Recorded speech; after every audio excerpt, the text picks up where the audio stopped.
Welcome to the Find Your Edge podcast. I'm your host, Chris Newport, founder, head coach, sports nutritionist, and exercise physiologist at the Endurance Edge. Our mission is to empower people to reach and sustain peak performance and health. So get ready to dive into all things training, nutrition, recovery, and more. We hope to give you detailed information and inspiring stories to help you be your best. Let's do it.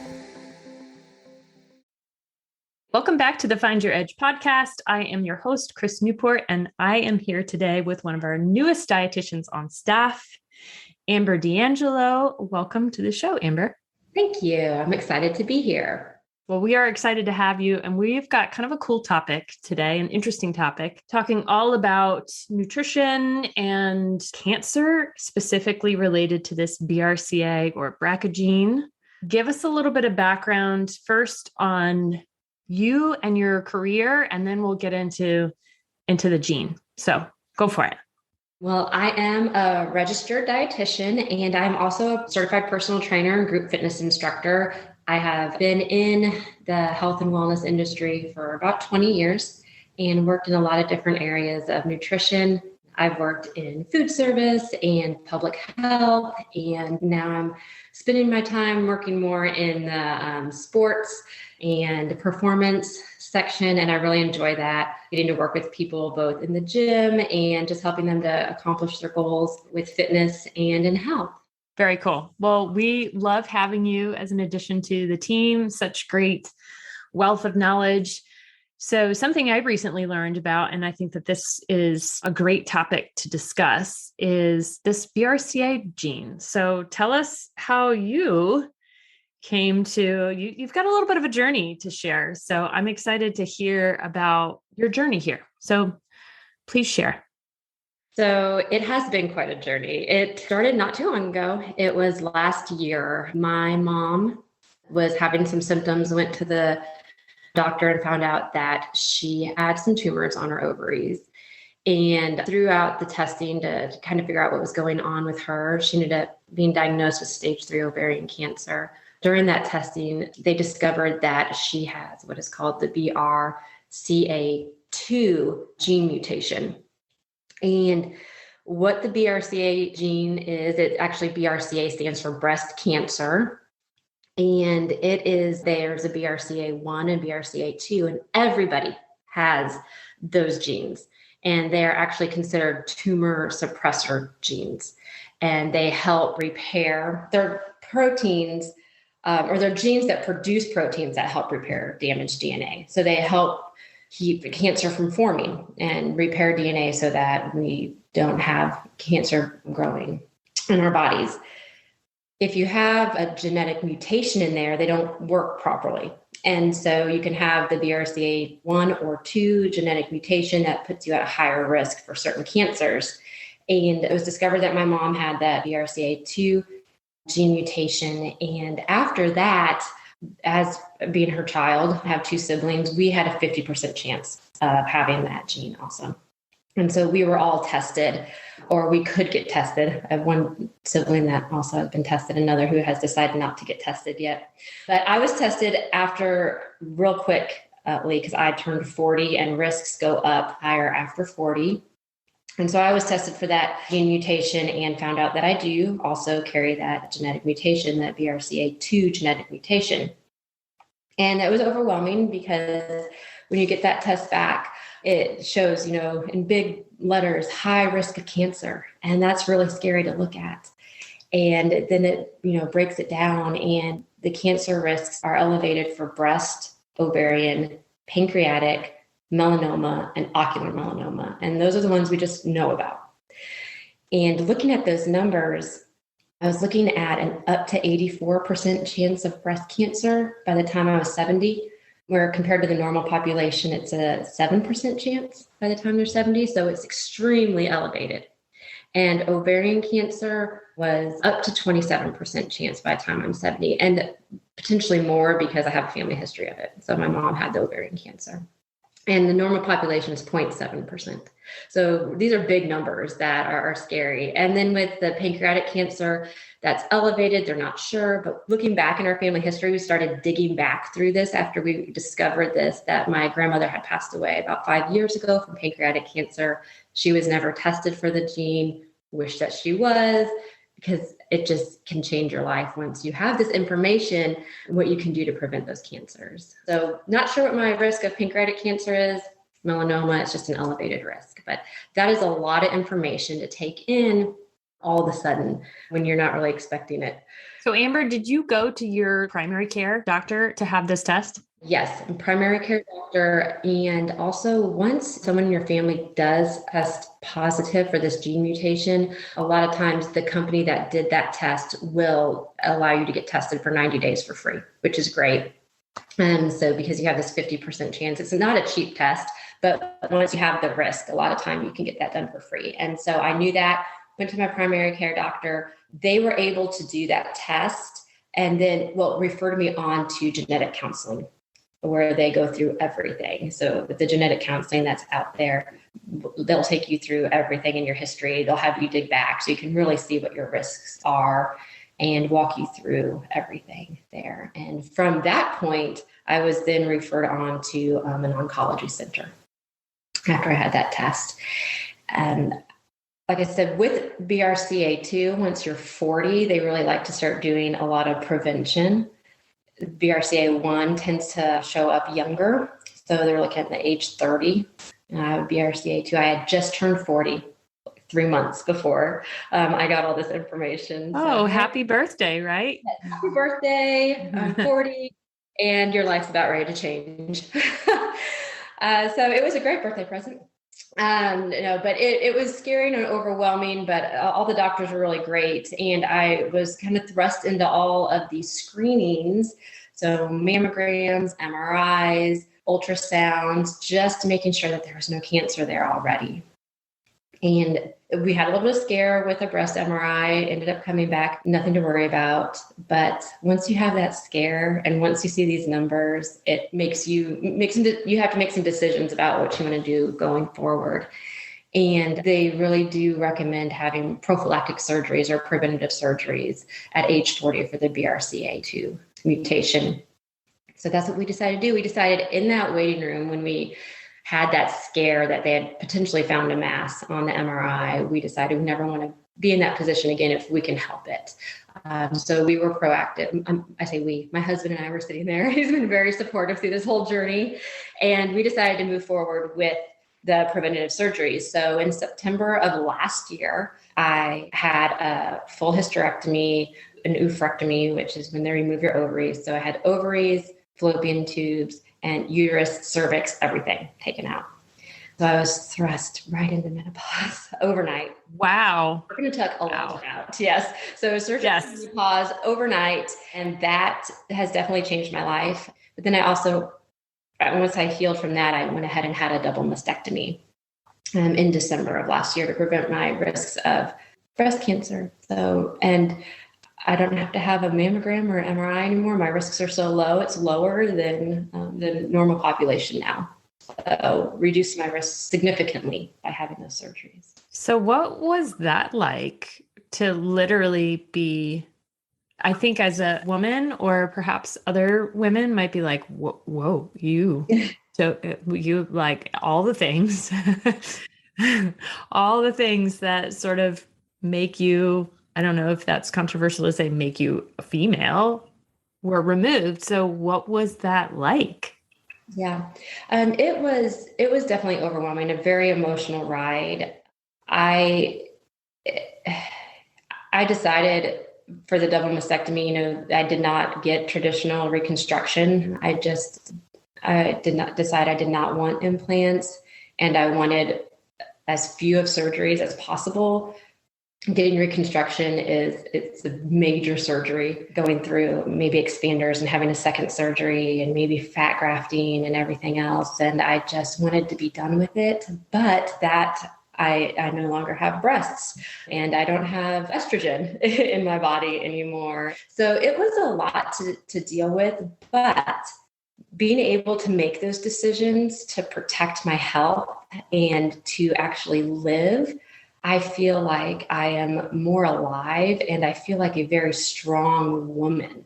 Being able to make those decisions to be here, because I have 2 young boys, and just to be able to be here to raise them, to be able to be a wife still, because I didn't have cancer, but I'm fighting back against cancer proactively. It made me feel like a very strong woman, and I don't feel like any less of a woman now afterwards. Like I said, I feel stronger. I feel empowered. I'm very thankful I was able to make these choices, and for the support that I had from the doctors going through all of this too, that I was making the absolute right decision for me.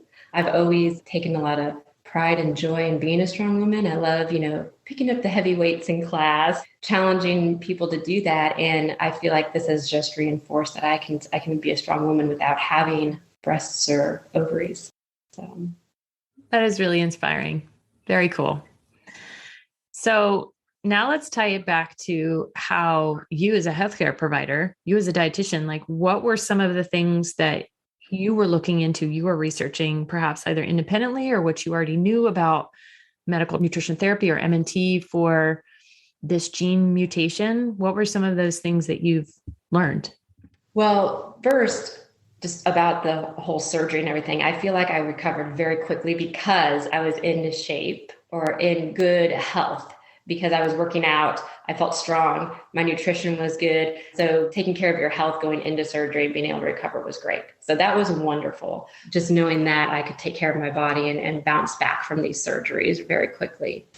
But then looking at the cancer diagnosis, being able to reduce my risk further by choosing to stay active and to stay at a healthy BMI, which is huge for cancer risks and reduction, and then eating good, healthy foods that can help fight back against this as well.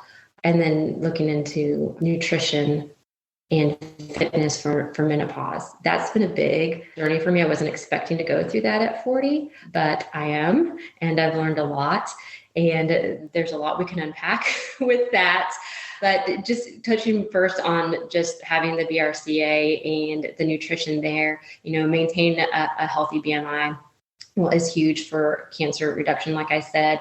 So if you're not at a healthy BMI, try to get there. If you feel like you have a strong family history of cancer or just to be healthy, of course, we as health practitioners encourage that anyway. The other big ones are, of course, eating lots of fruits and vegetables. And then the other things, reducing your alcohol intake, not smoking. Those are the ones those big ones that we know for sure reduce our risk of cancer. Yes. So, and just to clarify, if anybody doesn't know what BMI is, so body mass index, it's basically a ratio of your height and weight, something easily that we can calculate as dietitians and that insurance companies can calculate. And so anyway, basically healthy weight, right? Healthy weight, be at a healthy weight. Yes. Cool.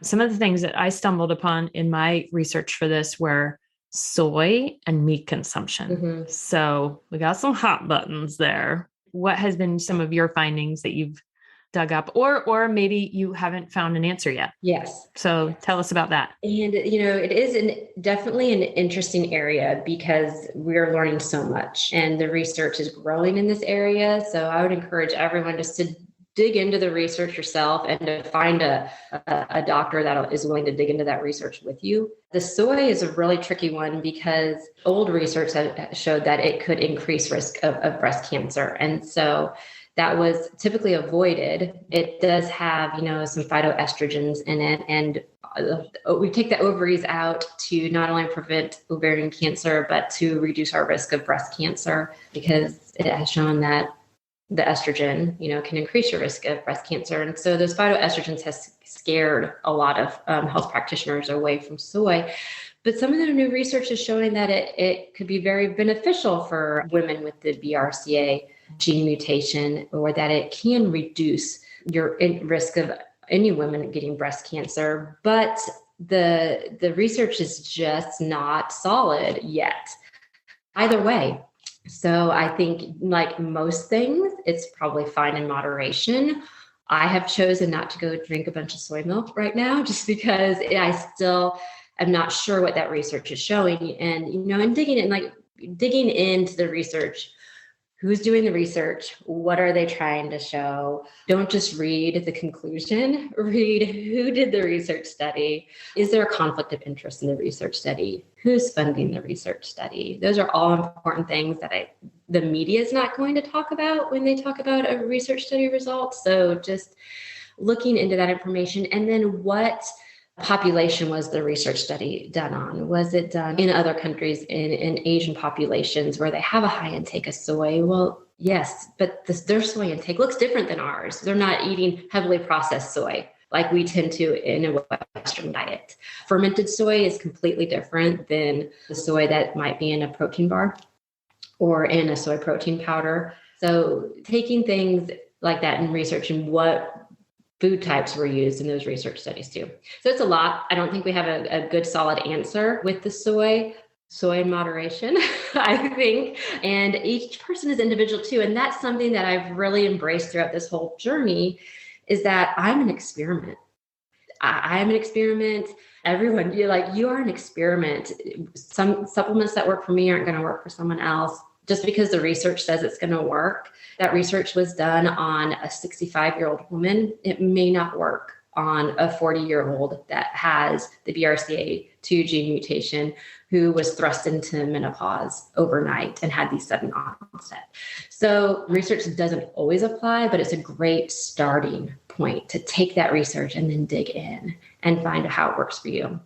Meat consumption, the same thing. Looking at the research studies, who's doing it. Something I have found in my research is that for sure protein is important. And that is, as we talk through menopause, prioritizing protein. And so that does mean meat consumption. And I think, of course, we're not talking like 12-ounce steaks here. We're talking about proper portion sizes of meat consumption.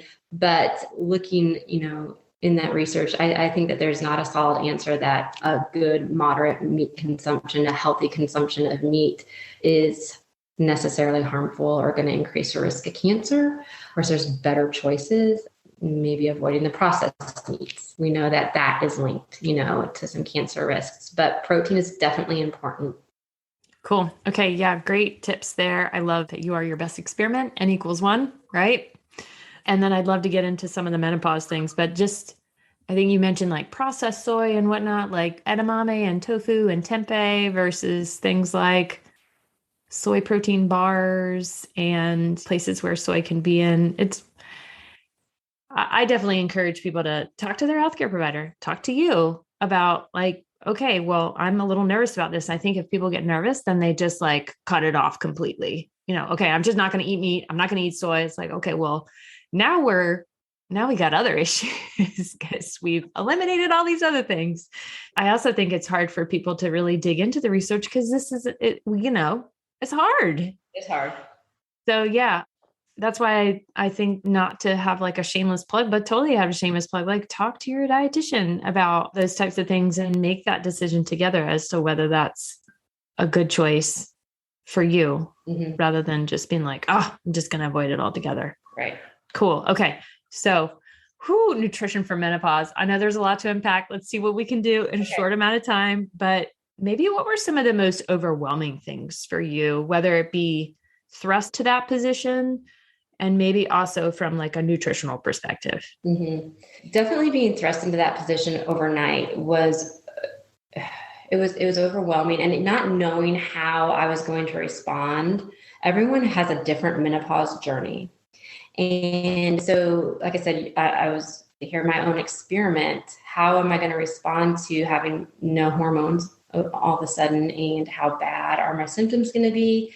And then there are some symptoms that you deal with every day, right? Hot flashes, sleep disturbances, things like that. And then there's some that may creep up over time, weight gain, that, I want to be very proactive about that, because if I gain weight, then my quality of life goes down, but also my chance of cancer goes up. And then there's the ones that you just can't see: bone loss, cognitive issues that are long-term.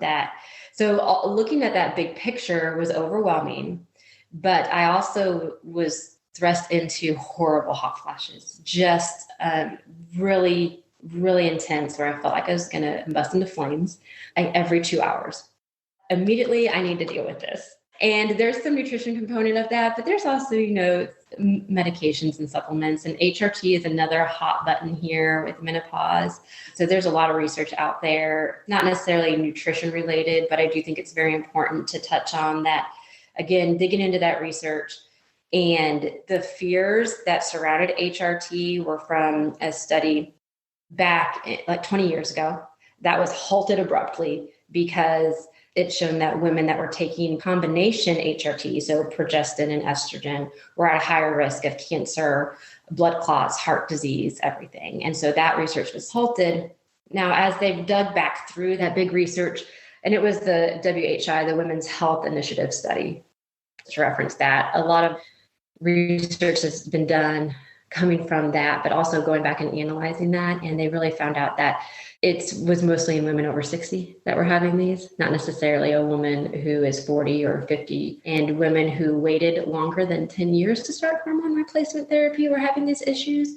So the recommendation has changed, that we've now realized that estrogen alone doesn't increase your risk, and estrogen in younger women. So starting it right away, like early in your menopause, before you've been in that for less than 10 years, that your risks of these things don't increase with estrogen only. Now, if you still have your uterus, you can't just take estrogen, you have to take progestin. So like I said, everyone's an experiment.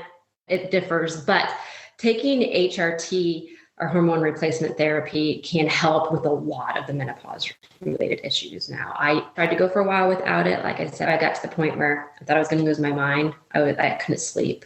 I was so hot. And so I did go on a very low dose recommended by, the oncology center, low dose estrogen. And it has helped, not completely. Still having lots of hot flashes, but they're manageable. I don't feel like I'm catching on fire anymore. But they interrupt my sleep. And so I think that out of all of the things, so I think about the risks that I have: sleep, stress, anxiety, insomnia, weight gain, bone, cognitive, all these things that come with menopause. The most important one to fix first is sleep. Because without sleep, we can't deal with any of the rest. We can't manage our stress.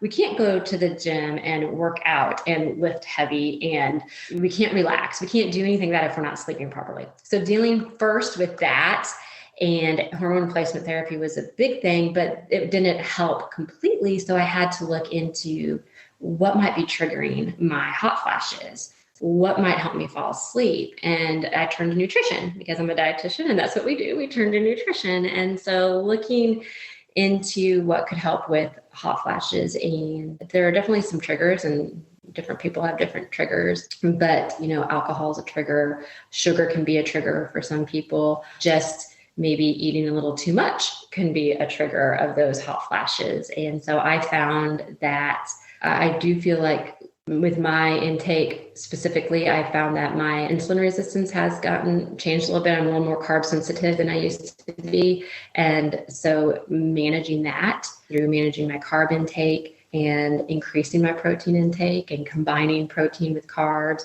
and not having that blood sugar spike, that would trigger a hot flash for me. And so managing that has been very helpful. Not going to bed with a very full stomach has been helpful. It helps me fall asleep. It helps me not have as many hot flashes throughout the night. And then there's some supplements in there too that have worked for me and some haven't. So we can talk about the supplements if you want to, or we can talk more about nutrition. Oh, well, both. So yes, since you touched on it, because sleep is a huge thing for a lot of women, right? And when you're in that situation, I feel like it's like throw the kitchen sink at it. I will do whatever possible. So then we end up taking this massive handful of things and we don't know what works. Right. And then it's a lot of like, oh, well, my neighbor told me this helped her, and my doctor's telling me something else. And, it's like, okay, well, I'll just take them all, and then quality of the supplement. So anyway, right. Tell us what are some of the things that you tried or are still on? Yeah. And with the supplements, again, look at the research, but then try one thing at a time, because we don't want to just be taking supplements for no reason. Try one thing, and I say, give it a month. and if it doesn't work for you, it might not be the supplement for you, and try something else. And I went through that process, trying different supplements, and first, before I tried supplements, I did other things like having good sleep habits. So just cooling down before bed if you're having hot flashes, not taking a hot shower or hot bath, making sure that you're cooling that core temperature down, having ice water, available at all times. And then, making sure that you're just calming down before bed, turning the screens off, things like that, getting yourself ready for sleep before you turn to supplements. There might be something that, that just needs to be dealt with that has nothing to do with a supplement helping. It might not help if you have poor sleep habits. So, or your pajamas, like your bedding. Yes. The thermostat, all that kind of stuff. I have to have a fan on now because I can't cool down without that fan on. Our air conditioner is running a lot. So a little bit more of expense there on the electric bill. But what are you wearing? Are you piling blankets on? Change those. And they even have really cool things now, like cooling blankets and cooling mattresses that you can look into. And before you go down the supplement route, or if supplements just aren't working. Another supplement that has worked and it has a lot of benefits in other areas of menopause is magnesium. A lot of people are deficient in magnesium. And so a good magnesium supplement, it helps calm things down. It can help relieve stress, anxiety, help calm you down for bed. It's also going to help with bone loss and some cognitive function. So that's a huge one that has lots of benefits in menopause. And that has worked for me. One that has not worked is ashwagandha, and there's a lot of research going on with that one. And it does work for some people. There's a lot of promising research out there. That research is kind of new, kind of ongoing. Yeah, I'm struggling to find what's exactly the right dose. Yeah. Does it have to be in combination with something else? But you're right. I feel like, okay, we got something here, but we're not quite there yet. Yeah. Mm-hmm. And so I did try that one and I did not see any impact for me. So I stopped it because if it's not working, why am I going to keep taking it? And especially when, the research is still kind of out there. So I did not take that one.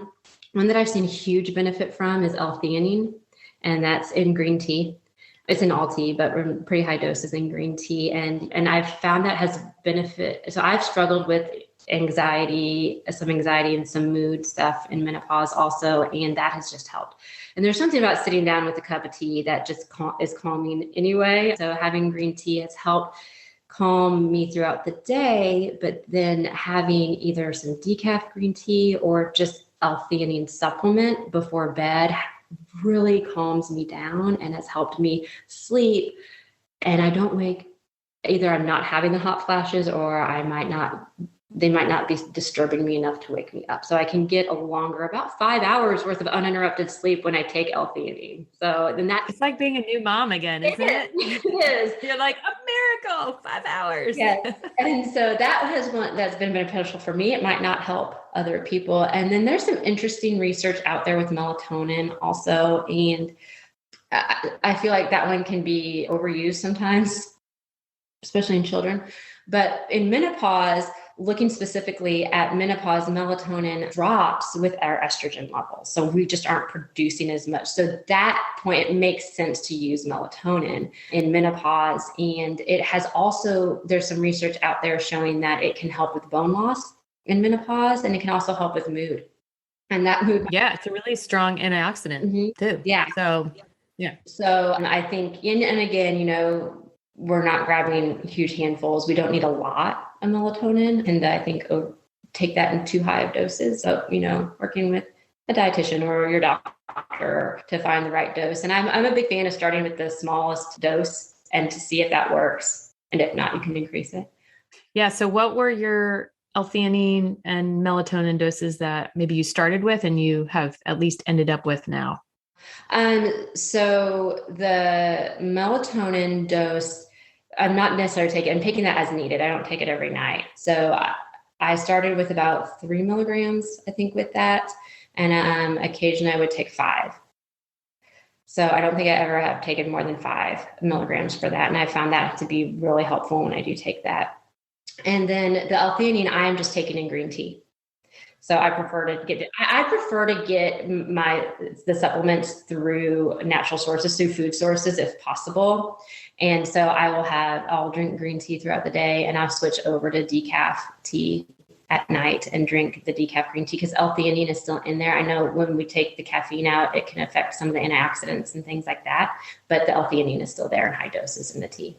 So yeah, so probably like your EGCG may be slightly affected, but yeah, then there's caffeine, and we don't want the caffeine to keep us awake. Although it's relatively low dose, but everybody has a different sensitivity to caffeine. Mm-hmm. Are you drinking hot tea with like hot flashes, or are you timing it? Yeah, I'll drink cold before bed. So okay, yeah. All right, nice. Before bed, yes. But I'll drink it hot during the day. I'm either really hot or really cold. I'm either freezing or I'm hot. There's like no happy medium. So, oh man, yeah. Wow. I just adjust what I'm drinking on how I'm feeling. But yeah, before bed, I used to love having hot tea before bed, and that just doesn't work anymore. It's iced. Yeah, for sure. Yeah. Okay. All right. So we talked about good sleep hygiene, some supplements, some food. Anything else you want to touch on from a food perspective? For sleep? For any of anything. Yeah. The BRCA gene, the menopause, for sleep. Yeah. I think, it's all very helpful. It is. So I think, we're looking at maintaining a healthy weight, and I had touched on the being a little bit more sensitive to carbs in menopause. And I think that's very common with women. And so not that carbs are bad. We need carbs. Carbs give us energy. Our brain likes energy, but thinking about the sources that we get them from and what we combine them with. And so nutrient timing, I feel like, is really important going into menopause.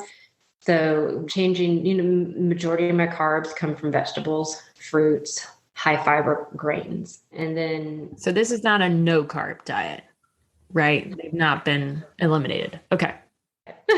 I like it. Amber, that needs to be your new diet. The good carb diet. And, getting the biggest bang for your buck from those carbs, looking for the carbs that are going to give us the most nourishing nutrients, the vitamins, the minerals, the antioxidants, the fiber, and they're giving us a protection from not only cancer, but lots of other diseases, and just helping us feel good.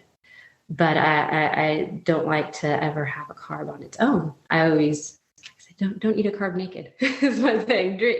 Dress it up. I like that. Dress it up. Like I said, I've said, multiple times today that protein is super important in menopause, and for muscle loss. It's harder to build muscle in menopause. And so protein is going to help with that. And protein is very important. And protein needs to be spread out throughout the day. You can't store protein. So spreading that protein out throughout the day is really important. And combining that carb with the protein helps with the carb sensitivity or that little insulin resistance that we have. And so I'm always eating, do I have a carb? Do I have a protein? Carb and protein. And a lot of times if that carb's coming from color or fruits and vegetables. So I think that's really important in weight management, going into menopause, and just feeling good, and in disease management, but also, talking about maintaining and trying to build muscle in menopause also. And I think there's this huge, like, diving into the menopause world. I feel like we're not like getting to menopause and like, oh, our life is stopping. It's a pause. No, like, it's time to be fierce. Like, we can still compete in menopause. We can still, be active, and we can still have muscle and do all the things that we love to do. And we still have lots of life ahead of us. Even though I was in surgical menopause, going through menopause naturally, you don't have to stop doing what you love. We just have to make some adjustments, to your fitness routine and your nutrition. So. That's great tips. So I think that's, holy smokes. First of all, we could talk about this for like forever. And I definitely want to continue talking about it, but let's, at least for now, maybe we wrap it up here and encourage people definitely to schedule an appointment with you. Yeah. Right? Like, because I find that this is, especially working with athletes, it's a bit of a mindset shift of like, I want to keep doing all the things that I love doing. I may not be able to have maybe the same times or lift the same weight, and instead of stopping and getting frustrated with that, I I love your tip of just, like you just got to keep going. It might look a little different. Yeah. So that's really cool. Okay. So we always like to try to tie things up here with a couple of tips for people to walk away with in their sort of health and fitness journey. What would be some of the 2 or 3 takeaways that you would encourage people, whether it female or maybe male loved one of a woman who's in menopause or has this BRCA gene? So yeah, what would be your tips? I don't want to get off on another topic, but the BRCA gene, it can be in men too. And so that this, can apply to men. This first tip is to own your own health. And so know your family history, take ownership of that. If you think that there's, genetic cancer in your family, to get tested. And because it can be scary to look at those numbers, but you can take steps to prevent that. So with women, it's the breast and the ovarian cancer, and you can take steps to really, really reduce your risks of that. Men, it can show up as breast cancer in men, and it elevates the pancreatic and the prostate cancer risks too. So just knowing your risks can open up so much information and power to take ownership of your own health. Along that same line, own your health, meaning do the research yourself. Dig into that research, find a dietitian, or healthcare provider that's going to help you dig through that research and find out what's going to work for you, remembering that you are an experiment. And so don't get frustrated if something doesn't work for you that works for your neighbor. Just keep digging until, you find something that works for you. So that's tip number 1. I think tip number 2 is, deal with the biggest the issue that's going to have the biggest impact to start. And like I said, I think that's sleep for a lot of people in menopause. So figure that out. What's going to help that? And fix that first instead of trying to fix 6 things at once. Fix something that's fix the sleep, because it's going to help your weight. It's going to help your mood. It's going to help everything so that you can move forward from that position. And then number 3 is, I would take it back to the food. Whether you're in menopause or not, we can all benefit from eating more fruits and vegetables, and balancing those meals out and listening to your body. Like I said, I guess that goes back to the tip number 1, owning your health. Listen to your body, eat what makes you feel good, and, get rid of the stuff that makes you not feel well. So our bodies are amazing and powerful, and they give us a lot of good information when we tune in and listen to them. Great tips. Amber D'Angelo, amazing dietitian and fitness instructor, personal trainer, all the things. Thank you so much for sharing your journey, for sharing these amazing tips on menopause and the BRCA gene. And I'm sure we will be back for more. Lots to talk about still. I'll look forward to it. Yes. Thanks for listening to the Find Your Edge podcast. If you like what you heard, don't forget to subscribe on your favorite podcast platform so you never miss an episode. And if you're interested in learning more about our endurance coaching, sports and wellness nutrition, metabolic and sweat testing, triathlon training team, or our triathlon training library, be sure to check us out at theenduranceedge.com. And don't forget to follow us on social media at The Endurance Edge. Thanks again, and we'll catch you next time.